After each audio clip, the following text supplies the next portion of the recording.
সার কারখানা থেকে যোগাযোগ ব্যবস্থা আগে। আপনি ভাই লেখাপড়া কিভাবে করছেন? কিভাবে পাস করলেন? আপনি জানেন না যে দৃশ্যমান কোনো স্থাপনার আগে যোগাযোগ ব্যবস্থা সর্বপ্রথম? এটা আপনি জানেন না? এটা ওইসব সরকার না যে আপনার দুঃসাহসিক কাজ হাতে নিয়ে ভাই দেশপ্রেম থাকতে হবে। দেশের উন্নয়ন করতে হলে দেশপ্রেম থাকতে হয়। ওদের ওনাদের হ্যাডম শেষ। তো এখন আপনার হচ্ছে এখন বন্ধ।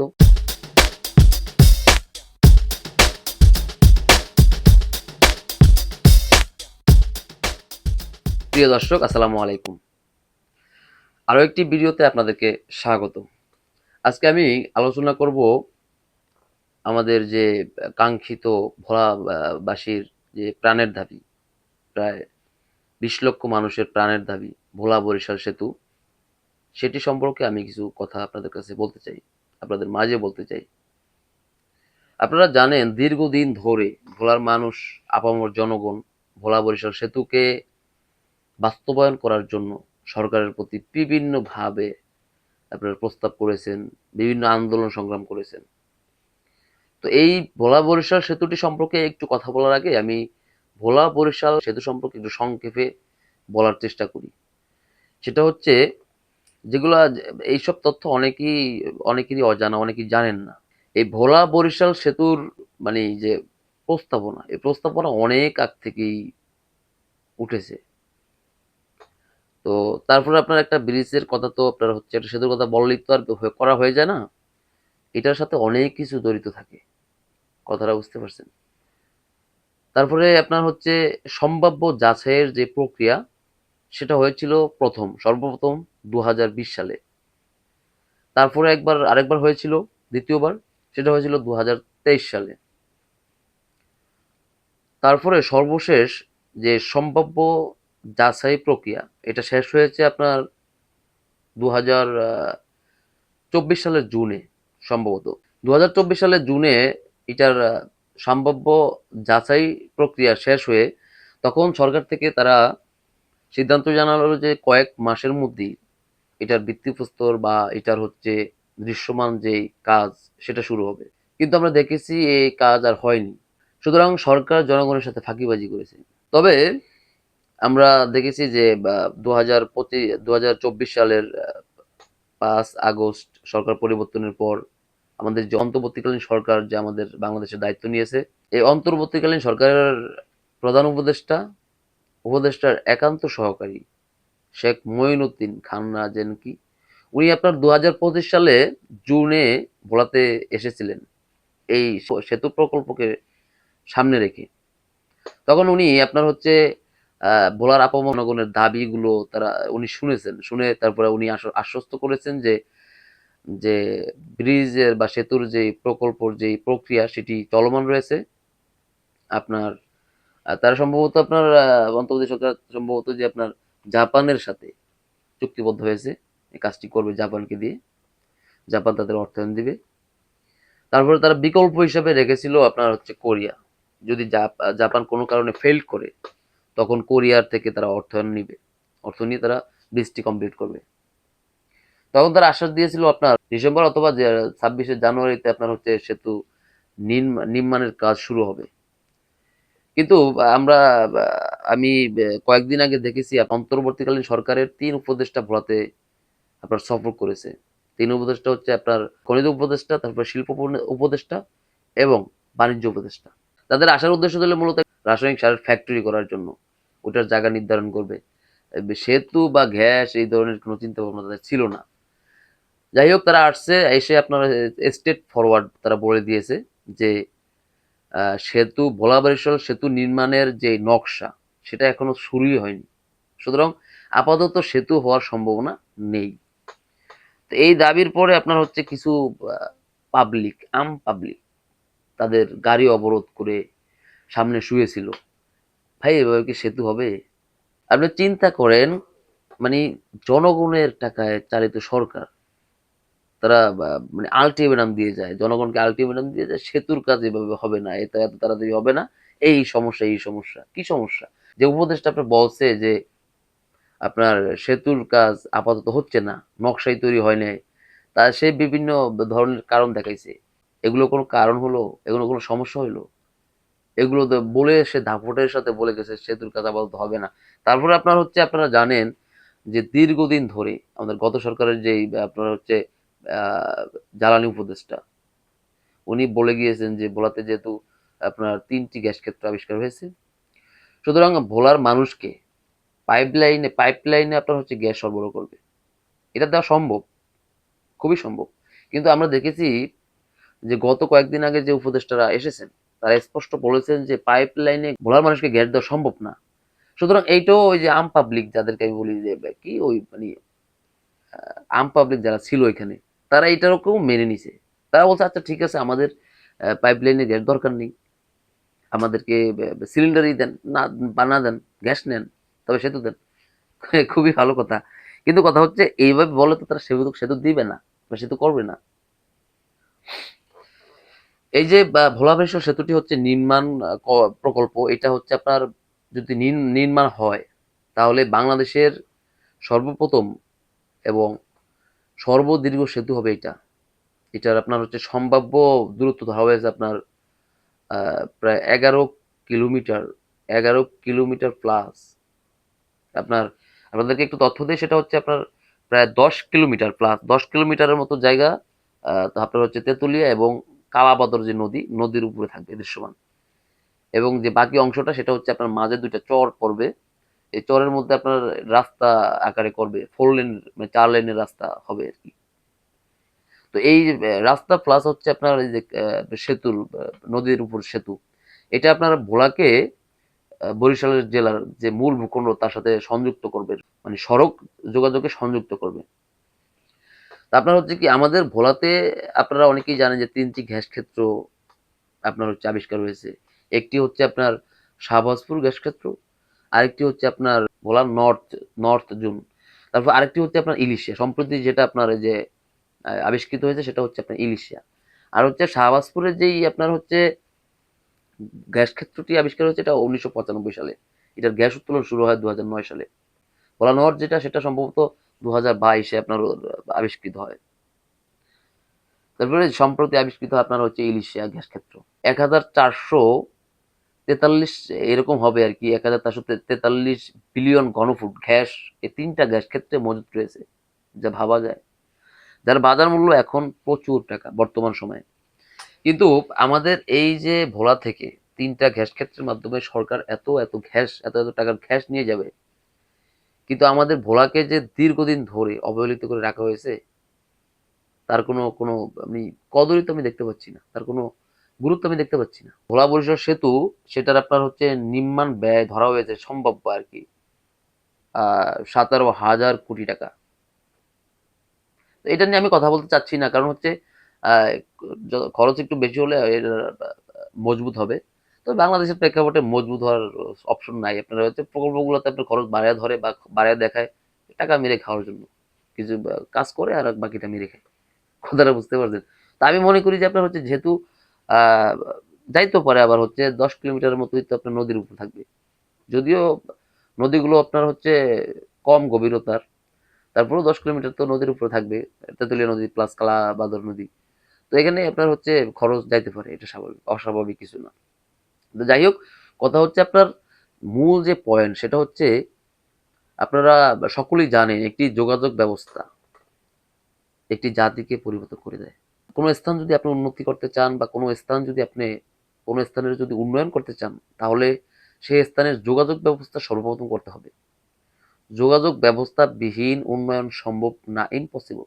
সুতরাং আমাদের ভোলা জেলাকে মূল ভূখণ্ডের সাথে সংযুক্ত করতে যত দেরি করা হবে, ততই ভোলার মানুষের সাথে বৈষম্য করা হবে, ততই ভোলার মানুষ পিছিয়ে থাকবে।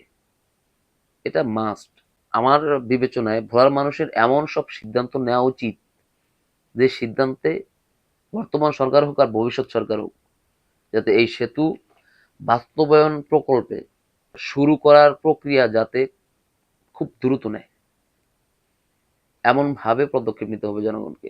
গভর্নমেন্ট যে আসবে, সম্ভাব্য যে গভর্নমেন্ট, তাদের যে অতীত অতীত রেকর্ড, বর্তমান রেকর্ড, এগুলো বিবেচনা করে আমি দেখলাম যে বাংলাদেশের এই বর্তমান প্রেক্ষাপটে আপনার ভোলা বরিশাল সেতু সম্ভব না, হবে না, হচ্ছে না।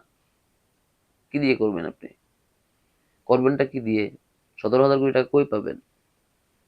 এই যে আপনার হচ্ছে এই যে এই, প্রধান উপদেষ্টার বিশেষ সহকারী, এই যে আপনার এই 2025 সালের আপনার মে মাসে আসছে না, উনি বলছে, উনি আশ্বাস দিয়ে গেছেন আপনার হচ্ছে জাপানকে কাজটি দিবে। এখন জাপান হয়তোবা এখন না বলে দিছে, করবে না, দিবে না, টাকা অর্থ দিবে না। ওদের ওনাদের হ্যাডম শেষ। তো এখন আপনার হচ্ছে এখন বন্ধ, এখন বলতেছে, এখন অন্য উপদেষ্টারা এসে বলতেছে আপনার নকশার কাজই শুরু হয় না। কি অদ্ভুত, তাই না?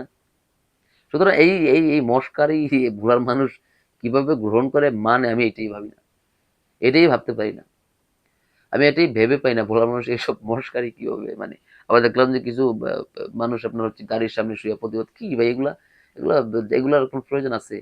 আবার আমি দেখলাম যে কিছু মানুষ আপনার হচ্ছে ওই তেঁতুলিয়া নদী সাঁতরিয়ে লাইফ জ্যাকেট পরে তেঁতুলিয়া নদী পার পার হয়ে প্রতিবাদ করে। এইসব ঠান্ডা প্রতিবাদে সেতু আর হচ্ছে না। আমি বলে রাখি, আপনি নোট করে রাখুন, এইসব ঠান্ডা আর ফালতু আর হচ্ছে নর্মাল কোনো প্রতিবাদে আপনার ভোলা বরিশাল সেতু করবে না সরকার। এটা ওইসব সরকার না যে আপনার দুঃসাহসিক কাজ হাতে নেবে। ভাই দেশপ্রেম থাকতে হবে, দেশের উন্নয়ন করতে হলে দেশপ্রেম থাকতে হয়। কথাটা বুঝতে পারছেন? কে কি মনে করেন সেটা আমি জানি না, তবে আমি সত্য যেটা সেটাই বলতেছি। আপনার উন্নয়ন করতে হলে দেশপ্রেম থাকতে হবে। সুতরাং আমি আপাতত দেখছি না যে আপনার ভোলা বরিশাল সেতু কাজ শুরু হচ্ছে।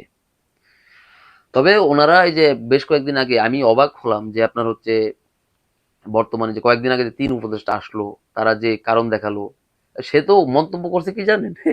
সে মন্তব্য করছে পদ্মা সেতু নির্মাণ করছে না নদীর উপর, সেটাও নাকি ভুল হয়েছে, সেটাও নাকি ভুল প্রকল্প ছিল। কি পরিমাণ মানুষকে, কোন ধরনের মানুষকে উপদেষ্টা বানাইছে এটা চিন্তা করেন ভাই। তারপর উনি কজ দেখাইছে, কারণ দেখাইছে আপনার হচ্ছে এই যে বর্তমানে যে ভোলা বরিশাল সেতু নির্মাণ করলে কি কি সমস্যা হতে পারে, সে আগে আসছে কি সার কারখানা করতে। আরে ভাই সার কারখানায় যে আপনার রাসায়নিক সার কারখানা যে স্থাপন করবে, ভোলার মানুষ একে শেষ করে দিবে। ভোলার মানুষের তো আপনার হচ্ছে একেবারে পুরো জীবন যাত্রা একেবারে সব এলোমেলো করে দিবে। যে সার কারখানা কত ক্ষতি হবে জানেন? নদীর পানি ওইটা সেটা সব শেষ শেষ করে ফেলবে। আপনার হচ্ছে এই যে উনি যে সমস্যা দেখাইছে, কারণ দেখাইছে, এগুলো তো কোনো কারণই না। উনি এটা মানে আপনি জানেন না যে আপনার হচ্ছে সার কারখানা থেকে যোগাযোগ ব্যবস্থা আগে, উনি এটা মানে জানেন না। লেখাপড়া, আপনি ভাই লেখাপড়া কিভাবে করছেন, কিভাবে পাস করলেন, পাসটা করলেন কিভাবে? আপনি জানেন না যে দৃশ্যমান কোনো স্থাপনার আগে যোগাযোগ ব্যবস্থা সর্বপ্রথম? এটা আপনি জানেন না? আপনি আপনি ওই যে অন্য উন্নয়নের জন্য আপনি যোগাযোগ ব্যবস্থা দেখতেছেন, এটা এটা সমস্যা। আপনি সার কারখানা করবেন বা ওইটা করবেন সেটা করবেন, এগুলো করবেন, সেগুলো পরে। আপনি যদি আপনারা হচ্ছে ব্রিজটা হয়, ভোলা বৈশাখ সেতুটা হয় না, ভোলা মানুষের যে 5 দাবি, ভোলার গণমানুষের যে 5টি দাবি না, বাকি 4টা বাদ দিয়ে দেন, আপাতত বাদ দেন। আপনি এটাতে ফোকাস দেন। আমি ভোলার মানুষদেরকে উদ্দেশ্য করে বলতেছি, আমিও নিজেও ভোলার মানুষ। ভোলার মানুষ সর্বসাধারণকে আমি বলতেছি, আপনারা আপনাদের যে 5টা দাবি না, এই 5টা দাবি বাদ দেন। 5টা দাবি বাদ দিয়ে আপনারা যে একটা দাবি যে ভোলা বরিশাল সেতুর যে দাবি, এই দাবিটাকে আপনারা ফোকাস করুন। এটাই হচ্ছে সর্বোচ্চ দাবি, এটাই হচ্ছে মহামূল্যবান দাবি। সেভাবে ফোকাস করে আপনারা সরকারকে প্রেশার করুন, যেই থাকুক না কেন দায়িত্বে, প্রেশার করুন, সর্বোচ্চ প্রেশার। এই যে আপনারা যদি এই ব্রিজ ভোলা বরিশাল সেতু যদি হয় না, আপনাদের দেখবেন যে একের পর এক স্টেপ বাই স্টেপ বাকি যে দাবিগুলো হচ্ছে সেগুলো অল্টারনেটিভ হবে। আমি বলতেছি অল্টারনেটিভ হবে। সুতরাং বাকিগুলো বাদ দেন, ওগুলো আমাদের আবশ্যিক না, ওগুলোর প্রয়োজন নেই। হ্যাঁ, সরকার আমাদের গ্যাসকে তো, আমাদের প্রচুর গ্যাস আবিষ্কারিত হয়েছে বলাতে গ্যাস সরকার নিবে। তার বিনিময়ে ব্রিজ দেখ আপাতত আমাদেরকে, আমাদের এখন আপাতত গ্যাস দরকার নেই। যে আপনার হচ্ছে জাতীয় পর্যায়ে যে সিলিন্ডার কর্তৃক যে গ্যাস মানুষ যেগুলো কিনে ব্যবহার করে, সেগুলো আমরা কিনে নেব। অন্য অন্য জেলাতে তো যায় সিলিন্ডার গ্যাস। আপনার যেসব জায়গায় গ্যাস ক্ষেত্র উৎপাদন হয় না বা আবিষ্কার হয় না, সেসব জায়গায় আপনার গ্যাসের সিলিন্ডার প্রক্রিয়া আপনার ব্যবসা হচ্ছে না। সেভাবে আসবে ভোলাতে, আমরা কিনবো, না আসলে নাই। আমাদের থেকে গ্যাস নেন, আপাতত আমাদেরকে সেতু করে দেন, ইমিডিয়েটলি সেতু করে দেন। সেতুটা হচ্ছে বর্তমানে ভোলার জন্য খুবই গুরুত্বপূর্ণ একটা টার্নিং পয়েন্ট। সুতরাং আপনার ব্যয় বেশি লাগুক আর কম লাগুক, সময় বেশি লাগুক বা কম লাগুক, সেতু নির্মাণের দাবি থেকে আপনারা পিছু পা হবেন না। আমি আপনাদেরকে আহ্বান করব, আপনারা যে শান্তিপূর্ণ যে ওই যে সাঁতার প্রতিযোগিতা করে এই যে মস্কারি টস্কারি করে যে প্রতিবাদ শান্তিপূর্ণ যে প্রতিবাদ আপনারা দেখাচ্ছেন, এই প্রতিবাদে ভাই সেতু হবে না, ইম্পসিবল। কারণ এটা দুঃসাহসিক পদক্ষেপ, এটা অনেক বড় প্রকল্প, এটা কোনো স্টেডিয়াম না, এটা কোনো পার্ক নির্মাণ না, এটা সেতু। সুতরাং আর আরেকটা জিনিস আপনারা যে আমি লক্ষ্য করলাম যে ভোলাতে ওই দিন গত কয়েকদিন আগে আসছে আপনার হচ্ছে খনিজ উপদেষ্টা, হচ্ছে বাণিজ্য উপদেষ্টা, শিল্প উপদেষ্টা, ওনারা এদের গাড়ির সামনে শুয়ে শুয়ে সেতুর আবেদন করি। আরে ভাই, সেতুর আবেদন তো করবেন আপনি সড়ক মন্ত্রণালয়, সেতুর জন্য চাপ ক্রিয়েট করবেন বা চাপ প্রয়োগ করবেন তো সড়ক মন্ত্রণালয়। আপনারা কি পাগল হয়ে গেছেন নাকি? কি একটা অবস্থা! মানে যার যেটা কাজ না তাকে সেটা বলতেছেন, তো সে উত্তরটা দিবে কি? সে তো বলবে আমি আমি জানি না, আমি এই এটার হয়ই না, এখন এটা আমি হবে না। সে তার মন্ত্রণালয়ের অধীনে তো না, সেতু তো হচ্ছে সেতু মন্ত্রণালয়ের অধীনে। আপনি তাকে প্রেশার করেন, আপনি তার চলেন আমরা ভোলার মানুষ একসাথে যাই, ঢাকা অবরোধ করি, ঢাকা অবরোধ করি। আপনি যদি আপনি ভোলাতে থাইকে অবরোধ করেও কিন্তু সেতু আপনি আদায় করতে পারেন, পদ্ধতি আছে, পদ্ধতি জানা থাকা লাগবে। অতএব আমি এখন মনে করি যে যেহেতু এই সরকার যে বেশ কয়েকদিন আগে আপনার হচ্ছে ৩ উপদেষ্টাগণ যে সিদ্ধান্ত দিয়েছেন বা যে কথা বলেছেন, যেই ধরনের যেইভাবে কথা বলেছেন, আমি মনে করি যে খুব শান্তভাবে সেতু হবে না, আমরা পাবো না। আমি ভোলার মানুষকে উদ্দেশ্য করে বলতে চাই, আপনারা আমার কথা আপনারা শুনতে পারেন, আপনারা অসহযোগ আন্দোলনের প্রস্তুতি নেন। অসহযোগ আন্দোলন ব্যতীত আপনার সেতু হবে না, আর নয়তো আপনারা দীর্ঘদিন অপেক্ষা করেন। তবে আমি এইটুকু বলতে পারি, আপনার সেতু নির্মাণ করতে যত লেট হবে, যত পিছাবে সময়, ততই ভোলা আপনার তলানির দিকে যাবে। অন্যান্য জেলাগুলো বিদ্যুৎ গতিতে আগাইতেছে, উন্নত হইতেছে, সেই ক্ষেত্রে আপনার ভোলা দিন দিন পিছিয়ে পিছিয়ে যাবে। সুতরাং আমাদের ভোলা বরিশাল সেতুটি হচ্ছে ভোলার সার্বিক উন্নয়নের জন্য আবশ্যিক একটা বিষয়। শিক্ষা ব্যবস্থা বলেন, তারপর চিকিৎসা ব্যবস্থা বলেন, তারপরে হচ্ছে আপনার যে সব সেক্টরের জন্য আপনার হচ্ছে ভোলা বরিশাল সেতুটি খুবই গুরুত্বপূর্ণ। সুতরাং এইটা আমাদের আগে করতে হবে। আর আচ্ছা, অসহযোগ আন্দোলন ব্যতীত আপনার হচ্ছে সেতু সহজে আমি মনে করি যে দিবে না। সুতরাং ভোলার মানুষকে একযোগ হতে হবে, ভোলার মানুষকে সিদ্ধান্ত নিতে হবে যে আপনারা কি করবেন, আপনারা কোন দিকে যাবেন। আমি বেশি কিছু বলবো না, আমি ভোলার মানুষের উদ্দেশ্যে বলবো, আপনারা এখনই সিদ্ধান্ত নিন, যদি দেরি করেন তাহলে ভুগবেন। আর হচ্ছে আমি একটা জিনিস লক্ষ্য করেছি যে যারা বর্তমানে নেতৃত্ব দিচ্ছে সেতুর, আহ, একজনও আপনার হচ্ছে আমি যোগ্যতা সম্পন্ন দেখি না। যারা বর্তমানে যে নেতৃত্ব দেয়, যে ভোলা বরিশাল দাবি আমরাই আমরাই, এগুলো সবগুলো স্যাবলা টাইপের। আমি বলতেছি যারা যারা বর্তমানে যে নেই কি আমরা ভোলাবাসী যে সংগঠন না, কি একটা সংগঠন আছে, রাগ হলে হইতে পারে, অনেকে রাগ হলে হইতে পারে আমার কথা রাগ হলে হইতে পারে, যারা এই সংগঠনের সাথে যুক্ত বা নেতৃত্বে আছে তাদের অধিকাংশই ছ্যাবলা টাইপের, আর নেতৃত্বের কৌশলী তারা জানে না। আপনি একটা একটা জিনিস চিন্তা করেন, আমরা ভোলাবাসী যে সংগঠনটি, এই যে গ্যাস নিয়ে বলেন বা যেটা নিয়ে বলেন, মাঝে মাঝে বিদ্যুৎ নিয়ে বলেন, যেই কটা আন্দোলন করছে, একটা আন্দোলন তার সফল হয়েছে? দেখান, আমাকে দেখান যে একটা আন্দোলন সফল হয়েছে। কেন হলো জানেন? কারণ তারা যে ছ্যাবলা, তাদের মধ্যে আন্দোলন মানে নেতৃত্ব দেওয়ার যোগ্যতা আছে। আপনার নেতৃত্ব দিতে হলে, আন্দোলন করতে হলে আপনার স্টেপ বাই স্টেপ গুরুত্বপূর্ণ সিদ্ধান্তগুলো যেটা বেস্ট, ওই পদক্ষেপটা নিতে হবে। রাস্তায় দাঁড়ায় দাঁড়িয়ে মানে মাইক হাতে নিয়ে ফাটাই নিলে আপনার আন্দোলন হয় না, আন্দোলন সফল হয় না। কথাটা বুঝতে পারছেন? সুতরাং নেতৃত্ব পরিবর্তন করেন। এই যে কে নেতৃত্ব দিবে সেটাকে দেখতে হবে, যে নেতৃত্ব দিবে সে সে যোগ্য কিনা, সে বিচক্ষণ কিনা, সে সে পয়েন্ট এবল কথাগুলো সে বোঝে কিনা, এগুলো দেখতে হবে আগে। সুতরাং আপনার যার তার পিছিয়ে যায় খালি মিছিল করলে তার সব আদায় হবে না। আমি তো একটাও দেখিনি, একটা দাবিও পূরণ হতে দেখিনি ভারতে। সুতরাং সেতু নির্মাণের যে আপনার যে ঘাবলা, এই ঘাবলায় যেমন সরকার যেমন জড়িত, তেমনি আমাদের ভোলাবাসীর একটা অংশ জড়িত। আপনি তদন্ত করেন, পাবেন অনেক কিছু হচ্ছে, আমি জানি অনেক কিছু হচ্ছে। বারবার আপনার হচ্ছে আন্দোলন হয়, আন্দোলন মানে আপনার হচ্ছে তেনায়া পড়ে, যে বাংলা ভাষায় যেটা তেনায়া পড়ে কি জন্য বোঝেন না? আপনার কয়েকদিন আগে দেখলাম গ্যাস লিয়ে আন্দোলন হইলো, প্রচুর আন্দোলন, ফাটাই ফেলবে ওইটা করবে, সেটা করবে যে নেই। আপনার হচ্ছে ব্যাপারী বাজার যে আপনার হচ্ছে রিফাইনারি যেটা বলে, ব্যবস্থাপনার যে একটা অফিস হয়েছে, ফ্যাক্টরি, ওইটাকে ফাটাই ফেলবে, মানে অবরোধ করবে, সেটা করবো, সেটা করবো। মাইকিং টেকিং করে, আমি তো ভোলা সদরে যাই প্রায় প্রতিদিন, মাইকিং টেকিং কইরা আপনার হচ্ছে একদম ফাটাই ফেলছে। কই তারপরে 2 দিন পরে দিয়ে আন্দোলন বন্ধ। এগুলো কেন বোঝেন না? এমন করে আন্দোলন করলে যে আন্দোলন সফল হবে, আপনার কি ধারণা? সুতরাং নেতৃত্বে পরিবর্তন আনতে হবে। আর আমাদের বলার সকল মানুষের সিদ্ধান্ত নিতে হবে আমরা কি চাই। সুতরাং একযোগে আন্দোলন করতে হবে।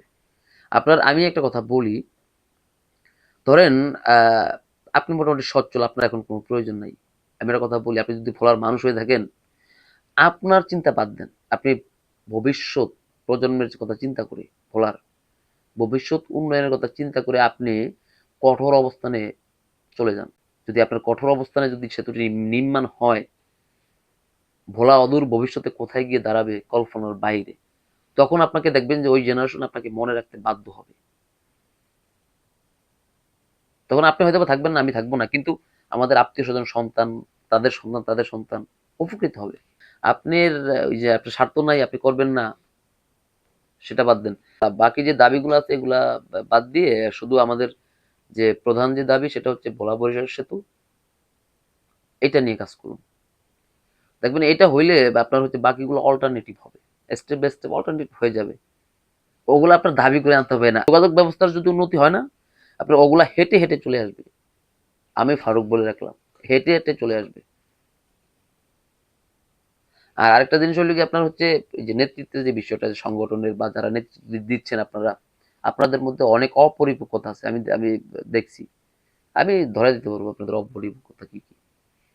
এভাবে হবে না, এভাবে হবে না, আরো স্ট্রং, আরো স্টেট ফরওয়ার্ড হতে হবে। সুতরাং আমি একটা কথাই বলবো সর্বশেষ, সেটা হচ্ছে আপনার ভোলা বরিশাল সেতু ভোলার জন্য, ভোলার উন্নয়নের, সার্বিক উন্নয়নের জন্য অতি গুরুত্বপূর্ণ একটা প্রকল্প। সুতরাং এই প্রকল্প বাস্তবায়নে ভোলাবাসীর যদি সর্বোচ্চ ত্যাগ স্বীকার করতে হয়, আমি ভোলাবাসীকে অনুরোধ করব যে আপনারা সেই সর্বোচ্চ ত্যাগ স্বীকার করতে প্রস্তুত হন। কারণ ভোলা বরিশাল সেতু আবশ্যিক আমাদের জন্য, আমাদের ভোলাবাসীর জন্য। একযোগ হন, আমার সাথে একক, মানে একাত্মতা পোষণ করুন। যদি সরকার সহজে সেতু নির্মাণ প্রকল্প শুরু না করে, আমরা অসহযোগ আন্দোলনে ডাক দেব। প্রয়োজনে আপনার হচ্ছে ভোলার, মানে মূল ভূখণ্ডের থেকে ভোলার যত সরকারি কর্মকাণ্ড আছে, বাণিজ্যিক কর্মকাণ্ড আছে, সব আমরা বিচ্ছিন্ন করে ফেলবো। আমাদের কোনো যোগাযোগ দরকার নেই। যদি আমাদের সেতুর মানে সড়ক যোগাযোগে যদি যোগাযোগ না থাকে, তাহলে অন্য কোনো মাধ্যমে আমাদের যোগাযোগের কোনো প্রয়োজন নাই। এটা সেফ স্টেট কথা। সুতরাং ওই যে আমি বিস্তারিত বললাম না, ওই যে যে কয়েকদিন আগে যে উপদেষ্টারা আসছে, যে সমস্যা দেখাইছে, ওই সমস্যা দেখাইছে, এগুলো কোনো সমস্যা না। আরেকটা কথা বলি, যে সার কারখানা ওইটা সেটা, তবে আমি সরকারকে অনুরোধ করব যে আপনারা যদি সার কারখানা করেন বা অন্য কোনো ফ্যাক্টরি করেন, তাহলে পরিবেশ দূষণের যে বিষয়টা এটা মাথায় রাখবেন। কারণ হচ্ছে আমাদের এই যে নদীমাতৃক জেলা, এটা নদীমাতৃক জেলা দিকে, নদীমাতৃক এলাকায় কিন্তু শিল্প কারখানা বেশি হয়। কথাটা বুঝতে পারতো? কারণ কারণ ওইসব জায়গায় আপনার হচ্ছে জনগণ মানে বসবাস করে কম, ঘনবস জনবসতি কম থাকে। তো সেইসব জায়গায় আপনার পরিবেশ দূষণ হইলে বা সেসব জায়গায় রোগ বালাই ছড়ালে আপনার সমস্যা থাকে না তো, কারণ জনগণ থাকে না তো এখানে। কিন্তু এই যে আমাদের তো ভোলা নদীমাতৃক দেশ, এখানে আপনার হচ্ছে যদিও ফ্যাক্টরি বিভিন্ন কলকারখানা তৈরির জন্য পারফেক্ট স্থান, কিন্তু তারপর আমাদের ভোলাতে প্রচুর মানুষ বসবাস করে, ঘনবসতি প্রায় এখন বর্তমানে। সুতরাং এখানে যদি আপনি কোনো গুরুত্বপূর্ণ বা কোনো কলকারখানা স্থাপনা নির্মাণ করেন, তাহলে অবশ্যই সতর্কভাবে করতে হবে সরকারকে। আমি সরকারের প্রতি এটা পরামর্শ দিব বা অনুরোধ করব। আর জনগণকেও সতর্ক থাকতে হবে। হুজুগে বা হটকারিতে পড়ে আপনি এমন সব সিদ্ধান্তকে সমর্থন করবেন না, যেই সিদ্ধান্ত বাস্তবায়ন হলে আপনার ভবিষ্যৎ প্রজন্ম হুমকির মুখে পড়বে। তবে আমি ভোলার মানুষের উদ্দেশ্যে একটা কথা বলতে চাই, আপনারা এই ভোলা বরিশাল 5টি দাবি বাদ দিয়ে শুধু একটা দাবিতে আপনারা ফোকাস করুন, ভোলা বরিশাল সেতু নির্মাণ করতে হবে, করতে হবে, করতে হবে। যদি সরকার পিছুপা হয় নির্মাণ প্রকল্প থেকে, তাহলে আপনার হচ্ছে অসহযোগ আন্দোলনে ডাক দেওয়া হবে। আরে ভাই, ওনারা লম্বা লম্বা কথা বলে, যে অনেকে দিয়ে ফেসবুক পোস্ট করে, এই অনুসারে ওই করছে, এই করছে, পাশ করছে। আরে ভাই, তোমরা জানোই না এই সেতুর সম্ভবত যাতে হয়ে গেছে 2024 সালের ইয়াতে আপনার তোমার জুনে। ওই পর্যন্তই সর্বোচ্চ আগাইছে, তারপরে বিন্দু পরিমাণ আগায় নেই কাজ, সেতুর কাজ। ভাওতাবাজি এগুলা, এগুলো বোঝো তুমি? এগুলো তোমরা বোঝো মিয়া? খালি কি একটা মানুষ হলে গিয়া, পাবলিক হলে গিয়া হুজুকে পাগল। 2024 সালে কোন সরকার ছিল তুমি খোঁজ নিয়ে জানি না নিও। এটার মাটি পরীক্ষা, তারপর সম্ভবত যাচাই, সবকিছু প্রক্রিয়া টক্রিয়া হয়ে গেছে জুনে, 2024 সালের জুনে। 22 সালে হয়েছে, তারপরে 20 সালে হয়েছে, সর্বশেষ 2024 সালের জুনে। তখন তারা ঘোষণা যে 2-3 মাসের মধ্যে তারা কাজ, উদ্বোধন কাজ শুরু করবে। আমার মনে হয় যে সেই সরকার থাকলে কাজ অবশ্যই শুরু হইতো। কিন্তু ওনারা যা শুরু করতেছে, এই যে ওনারা বলতেছে কয়েকদিন আগে, বিশেষ সহকারী মঈনুদ্দিন, উনি এসে বই লাগাচ্ছে যে জাপানকে তারা দায়িত্ব দিয়েছে, তাদের কথাবার্তা অনেকটা কমপ্লিট, তারা অর্থায়ন দিবে, কাজ শুরু হবে ডিসেম্বর অথবা জানুয়ারি নাগাদ 2026 সালের। তারপরে কোনো কারণে যদি জাপান ব্যর্থ হয়, তাহলে তারা কোরিয়াকে তার কাজটি দিবে, এমন সিদ্ধান্ত দিয়ে গেছে না? এখন কি হলো, লম্বা কথা কই গেল তাদের? কি জাপান তাদের পৌঁছে না এখন? হ্যাডম নাই? আপনাদের নাকি ইন্টারন্যাশনাল খেলোয়াড়, ইন্টারন্যাশনাল খেলোয়াড় কি জাপানি, কি জাপান করে না ইন্টারন্যাশনালকে? গন্ধ। যদি জো বাইডেন ক্ষমতা থাকতো, এখন তো জো বাইডেন নেই। অনেকে অনেক কিছু জানেন না, সুতরাং আমি সেই বিষয়ে কথা বলতে চাচ্ছি না, কারণ টপিক সেটা না। ইন্টারন্যাশনাল খেলোয়াড়, জো বাইডেন যখন চলে গেছে না, তখন থেকে ইন্টারন্যাশনাল খেলোয়াড় যে আপনার হচ্ছে ফিউজ হয়ে গেছে। কথাটা বুঝতে পারছেন? আমি বেশি কিছু বললাম না। তখন থেকে উনি ফিউজ, ওনার কোনো মূল্য নেই। আর টাকা আছে নিজের, উনি তো 90 দশক থেকেই কোটিপতি, ব্যবসা প্রতিষ্ঠান ওইটাতে সেটা দিয়া বিদ্যুতের সাথে সেই। তো যাই হোক, কথা হচ্ছে আমি ওইদিকে যাব না, আমাদের মূল ফোকাস থাকতে হবে ভোলা বরিশাল সেতু। ভোলা বরিশাল সেতু নির্মাণ করতে হবে, নির্মাণ করতে হবে, নির্মাণ করতে হবে। ভোলাবাসী এখন ভোলা বরিশাল সেতু আদায় করুন। আমাদের একটাই দাবি, ভোলা বরিশাল সেতু। আমার আর কিচ্ছু দরকার নেই, আমাদের আর আপাতত কিচ্ছু দরকার নেই, গ্যাস লাগবে না, কিচ্ছু লাগবে না। আমাদের কিছু প্রয়োজন নেই। আপনি একটা কথা বলুন, আপনি গ্যাসের জন্য আন্দোলন করেন না? পাইপ লাইনে গ্যাস আগামী 10 বছরও সম্ভব না, দিবে না, কোনো সরকারই দিবে না সহজে। সুতরাং ওইটার চিন্তা বাদ দেন। আর যে আপনারা মেডিকেল কলেজের কথা বলেন, মেডিকেল কলেজ, আমি একটা কথা বলি আপনাকে, এই যে ভোলা বরিশাল সেতু নির্মাণ হোক, মেডিকেল কলেজ আপনার হচ্ছে দেখবেন যে প্রাইভেট প্রাইভেট যে ব্যবসায়িকরা রয়েছে বা যেই শিল্পপতিরা আছেন, দেখবেন যে আপনারা যোগাযোগ ব্যবস্থা হইলে দেখবেন যে দৌড়ে আইসে আপনার হচ্ছে ভোলাতে মেডিকেল কলেজ প্রতিষ্ঠা করবে, হোক বেসরকারি, হবে তো। তারপর সরকারি তো দেখবেন যে আপনার ঢুকে পড়ছে জেলাতে, ভোলাতে মেডিকেল কলেজ করার জন্য। আর মেডিকেল কলেজ করার জন্য তো আপনার হচ্ছে জায়গাও কয়েকবার দেখাশোনা হয়ে গেছে, এটা তো আপনার প্রক্রিয়া দিন। সুতরাং ওগুলো অটো হয়ে যাবে, স্টেপ বাই স্টেপ হয়ে যাবে। আমাদের এখন মূল ফোকাস করতে হবে সেতুর দিকে। আপনার যে কোনো স্থান উন্নয়নের যুগান্তকারী ধাপ হচ্ছে যোগাযোগ ব্যবস্থা। এটা আপনার জানেন না, আমার থেকে জানেন। সুতরাং অনেক কথা বললাম, অনেক কথা বলা হলো। আমি আর ভিডিওটি বড় করব না। আমার ভিডিওটি যদি আপনার কাছে ভালো লেগে থাকে, অবশ্যই ভিডিওটি শেয়ার দিবেন এবং অন্যকে দেখার সুযোগ করে দিবেন। আমি ভোলাবাসীর উদ্দেশ্যে বলতে চাই, সবাই সবার জায়গা থেকে সামাজিক যোগাযোগ মাধ্যমে প্রতিবাদ বক্তব্য প্রকাশ করুন এবং দাবি তুলে ধরুন, আপনাদের প্রতিক্রিয়া তুলে ধরুন, আলোড়ন সৃষ্টি করুন। সবাই ভালো থাকবেন, সুস্থ থাকবেন এবং আমার ইউটিউব চ্যানেলটি সাবস্ক্রাইব করে এবং ফেসবুক পেজটি ফলো দিয়ে আমার পাশেই থাকবেন। ধন্যবাদ।